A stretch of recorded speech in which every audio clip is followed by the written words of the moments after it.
Hello and welcome to the Daily Mill for Friday, the 30th of September 2022. In today's Mill news, we're going to start off with this from South London Press, londonnewsonline.co.uk.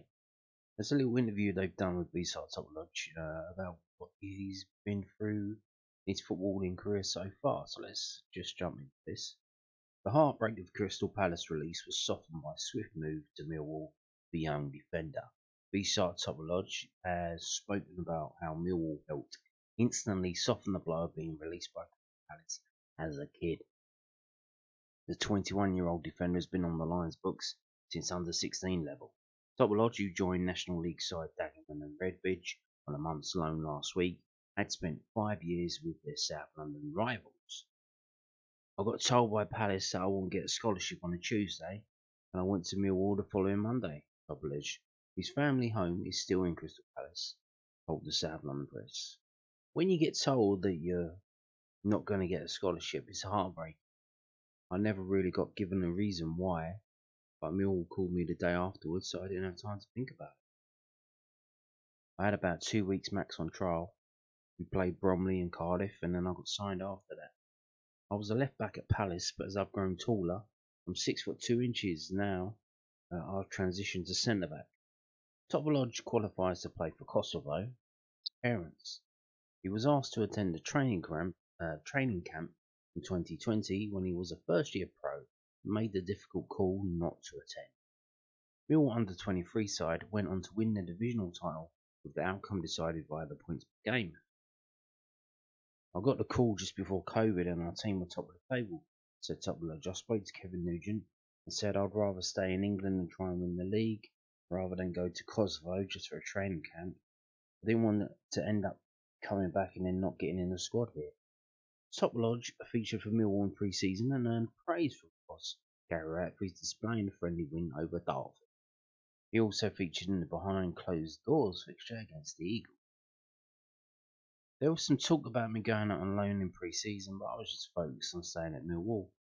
I didn't think it was the right time, said Topaloj, who can also play at wingback. I wanted to show the manager what I could do for him to get a better view of me. The youngster's Daggers debut ended in a 5-4 victory over Barnet. Next up tomorrow is a trip to Dorking Wanderers. Topaloj could play 5 more times before his stay is over. He's up there for a month on loan. It was bittersweet because as a defender you don't want to be conceding 4 goals, said Topaloj. It was the left-sided of the 3 centre-backs. The best thing about defending is clean sheets, but the main thing about men's football is getting 3 points. The loan could be extended. I wanted to go and play men's football and see how it is. It's a lot different. You're coming up against players who've played in League 2 and League 1, and they know how to do certain stuff better than under 23 players because they've got that experience. Topaloj is due to be out of contract next summer. I'm in my option year. I'm happy at Millwall, he said. I've played football my whole life. My ambition is to be one of the best in the world and play at the highest level I can. My passing is a big strength for my 1v1 defending. So how about weaknesses to be improved on? Well, I wouldn't say it's a weakness, but I want to get a bit bigger to help with the physicality, he said. Indeed.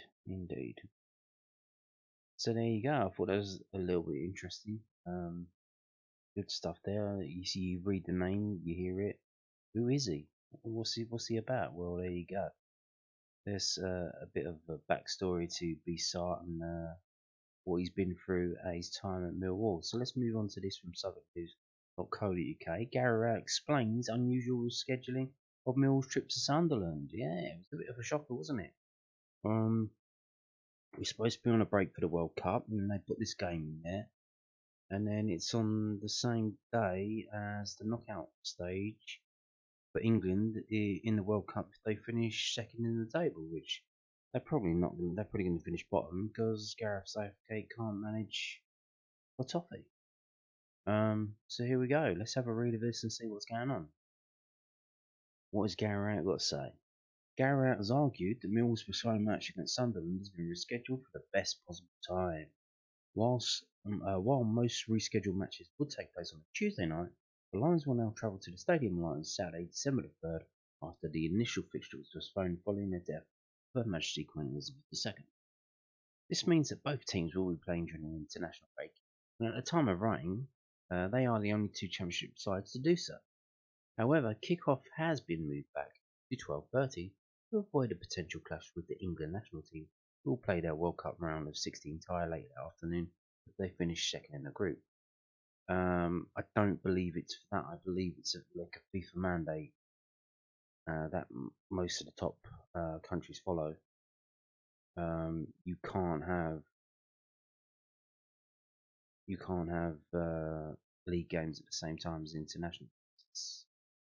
It's not something that gets done, especially in the World Cup. But we'll see. I'm pretty sure that's the situation.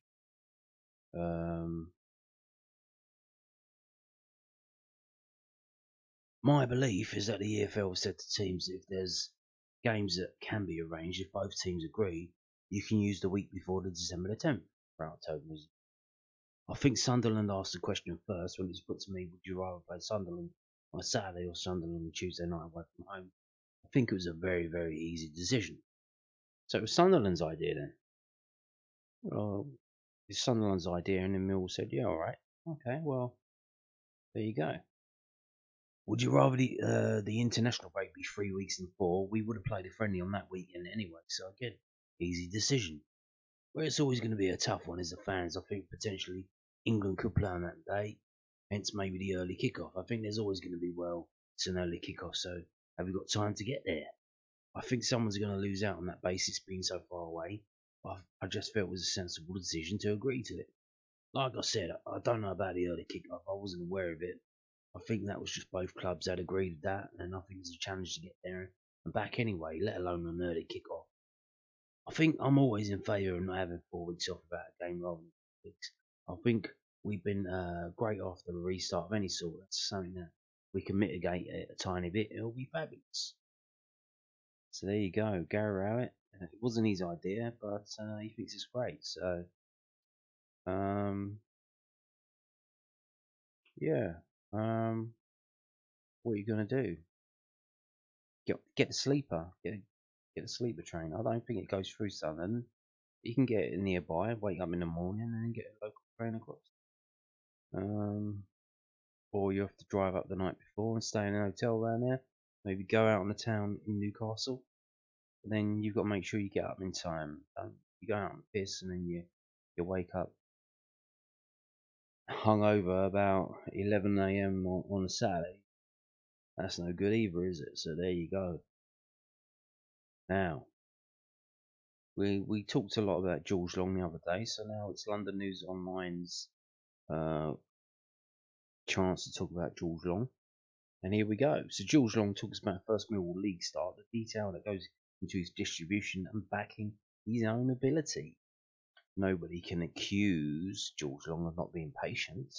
The Millwall goalkeeper made his first championship start before the international break, ending a run of 55 consecutive league matches as an unused substitute.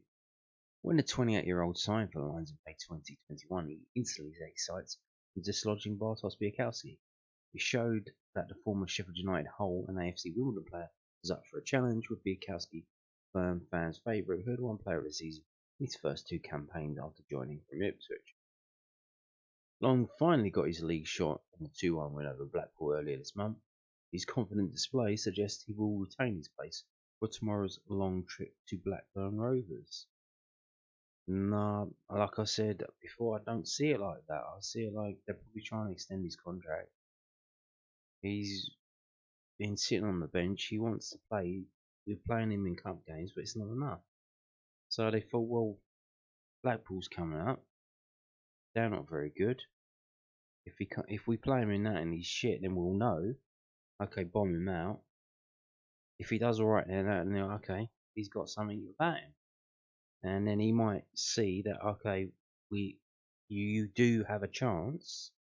You're not being frozen out, and then sign a new contract, and Bart's going to be another year older, and you're going to be another year older, and then it might be a bit more of a fairer fight for the place. I came to Millwall with a view to breaking into the team and showing what I can do. A loss of form or injuries means it usually opens up, Long told the Southamptons. But nothing did last season. We were chasing the playoffs until the very last game. so there was never an opportunity just to give me games towards the back end. The gaffer always said I would get my chance at some point. It's frustrating at times because I know the quality I can bring to the side. But I had to keep my head down and keep grafting day in and day out. That approach helps keep pushing my cause to get in the team. If you don't see that level in training every day and you sack it off, I don't think the opportunity comes. My mentality has always been the same. I work hard as I possibly can, regardless of whether I'm playing or not playing. That's just how I operate. The manager respects that. Everyone wants to be out there on a Saturday. That is where the rewards come, the highs and the lows. One of the reasons muted for the change of number one in his 10 dream is that Long is seen as more confident and adaptable at his feet. On a couple of occasions he took up a position outside of his left post, effectively leaving the goal unguarded when Millwall were in possession. If I come off to the left and make an angle for the back pass, that means the striker's got to press me, explained Long. That means the right hand side defender, which was Shax's, is free to get the ball and turn out. If I stay in the middle of the goal, then the striker could potentially take both of us out of the game if you press me, and I might not be able to see another angle to play the ball. When you're 16 and 17 as a goalkeeper, then you're still growing and stuff. To kick a ball, getting it over the halfway line was a bonus back then. It's something I've had to work on. I used lockdown to help with distribution. I had a natural turf pitch near where I live, so I was up there all the time. Over the years, it's been a strength of mine. When I was at Wimbledon, I got a couple of assists that year. I was playing a lot in behind for Val Taylor, and later down the line at Hull, it was Jared Bowen and Kamil Gruskecki. It was good to start counter-attacks and release the ball quickly. I do keep up the repetitions every week. I think it will show throughout the games. Add up to a lot to the team. It can be used as a bit of a weapon, counter-attacking and getting play started. Long's last championship start prior to the Black Rat was in July 2020, 3-0 loss at Cardiff, the last of 46 appearances in the COVID interruption campaign, which ended in relegation for the Tigers. He did not have loads of notice that we were replacing Pitkowski. The gaffer pulled me into his office at the stadium just before the game and said he was giving me a start to go and do what I usually do in training, said Long. Was I expecting it? I don't know. I always prepared to play. You're thinking you could come on or you might have a chance. My mentality is always to be ready so that when it does come, it's never a shock to the system. It could be a week's build-up on the day like it was. It doesn't overly matter to me. I played a lot of games previously, so I know what the score is and how to get yourself ready for a game. It's just pleasing to get the nod. I thought, right, time for me to go out there and show what I can do. I didn't have a massive amount to do. It's just about the bits and pieces when called upon. I'm not going looking for stuff to do just because it's your first game back inside and you want to impress. I needed to deal with that, what come to me, and trust my ability, which I did. Everything went to plan, really. Pitkowski had made 147 consecutive EFL appearances for the Lions, 146 of those starts.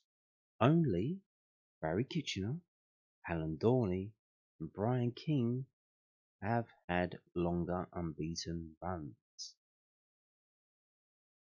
That is incredible. So Pitkowski is the fourth. He's the fourth Millwall player who played the most games in a row, and he was what is that? 22 games off of Brian King. So that would have been what the rest of the season. And once you've done that, and Pitkowski gets past Brian King, you then have to start looking for a new goalkeeper because George Long's leaving because he hasn't given a chance to play. Bart was great. There was no issues at all, said Long. He wished me all the best and helped me in the warm-up. Afterwards he came over and congratulated me and the lads. Bart's had a fantastic run in the team. He's been one of the best players here in the last few years now. I needed to get in the team at some point, and that was my opportunity. He wouldn't have wanted to come out the side, but that's football. It happens to all of us at some point. Long signed a 2-year contract with the Lions, who also have a 12-month extension option in their favour. The Sheffield-born keeper is not interested in discussion what the future holds in store, but has loved being at Millwall. Last year I didn't play much football, but that aside, it's a great club. It's a brilliant set of lads, great staff, and the gaffer's been fantastic. It's been great working with Marshy, the goalkeeping coach, since he's come in. He's been really supportive. I know he rates me, and he rates the attributes I bring to the team. To get my chance to play now is the icing on the cake. Hopefully, I can keep that going. Interesting. Ah, so Andy Marshall, is Andy Marshall the one who's had a word in Gary Rowett's ear and said, you might want to play this lad? Has he said something? I don't know. Has he seen something in Bart and seen something in him and said, maybe it's time to give him a chance? Because Bart's getting up to 35, 36 years old, and we might be in the transition period right now. We'll see. We'll see who plays tomorrow. We don't know, but let's jump into that. Let's jump into the preview. And here we go. Blackburn Rovers. It feels like ages, doesn't it? It feels like ages. It's only been 14 days. But what a hell of a 14 days it's been. Yeah, so this is from 11v11.com. It's the historical record of matches between Blackburn Rovers and Millwall, and I've sorted it vis-a-vis Blackburn versus Millwall. We're at the top, and we haven't actually played that many games against them. Obviously, not been in the same league for many years. They were running one of the original founding members of the Football League, big team back in the day. We didn't. We played them in 1939. So they had a rare drop off into Division 2, and then we didn't play them again until 1966. And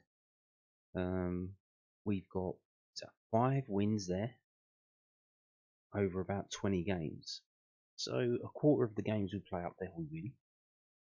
The last time we won up there was 5 games ago. The 5 or 6? 7 games ago. In the FA Cup game, that game. You remember that? That Danny Shitty one where he hit a screamer? I think it was that one. That's what we do, indeed. Exactly. But yeah, you can see it's a sea of red. We won there in 68, 71, 86, and then 2012 and 2013 back to back, one in the league, one in the cup. Obviously, they had their moment in the sun under the Jack Walker. Kind of fell off. They're owned by some Indians who run chicken factories now. So, how's your luck? But they trying to turn it around. They brought in a new manager, John Thomas, so we'll see how they get on. But yeah, not the best of away trips for us over the years and over the recent years. So let's have a look and see. This is from whoscored.com. So here we go, in more detail. Last 6 trips to Ewood Park from Millwall. You can see here we failed to score on 4 of those, so good luck for those 400 fans are going tomorrow. Blackburn have won 4 of them. There's been 2 draws and we haven't won any of the last 6 games. Does that mean we're due? We're due to beat Blackburn, and we're due to win our first away game of the season. We're due to actually score a fucking away goal, because the only away goals we've got have been own goals. So it would be nice if we can score, and then if we can score, we might actually fucking win. So cream on the top, lovely stuff. So over those last 6 games there, 9 goals for them, 3 for us.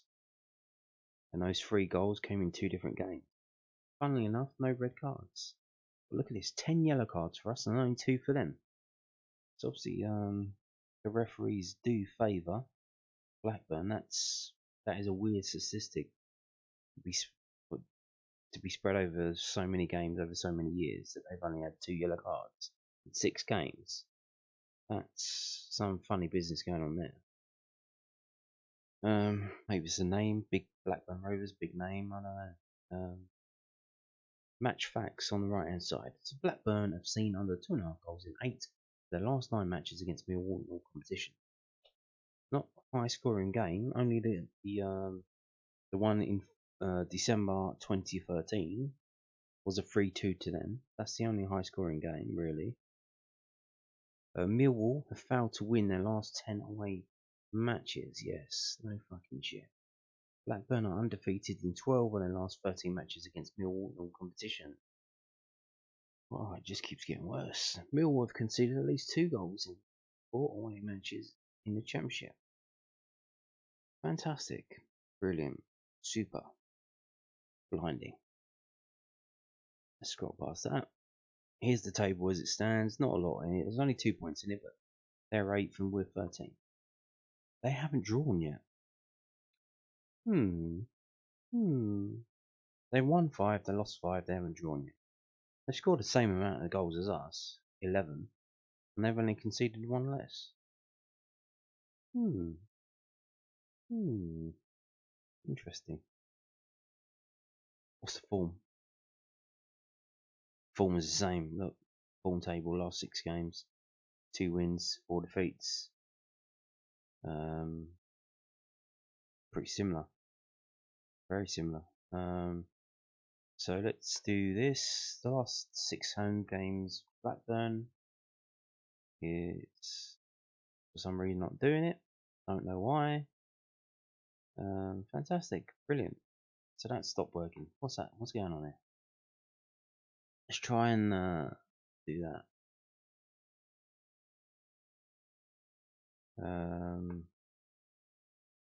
Let's see if it works now. Yeah, there you go. Sweet. What the fuck was that? Okay. Here we go. So Blackburn's last 6 home games. 3 clean sheets. 1 of them in the cup against Hartlepool though. They've only failed to score once against Stoke.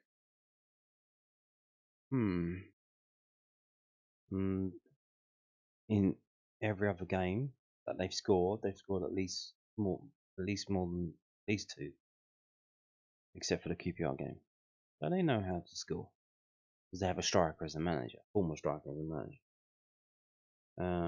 Now Millwall's last 6 away games: 2-0 Burnley, 2-0 Norwich, 2-2 Swansea with 2 away goals, 2 own goals, 2-0 Sheffield United. Cambridge United lost 1-0, had a player sent off, and the friendly there against Colchester struggled to win 1-0.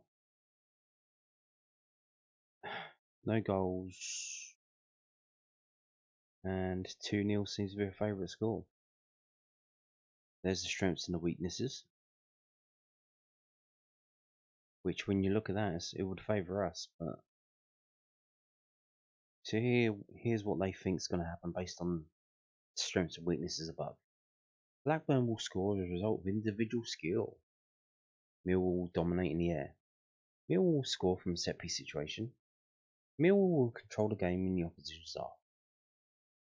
And these are all very likely. Apparently.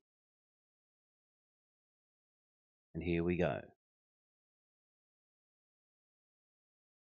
They've got a couple of injuries. We've got Rhinelander missing.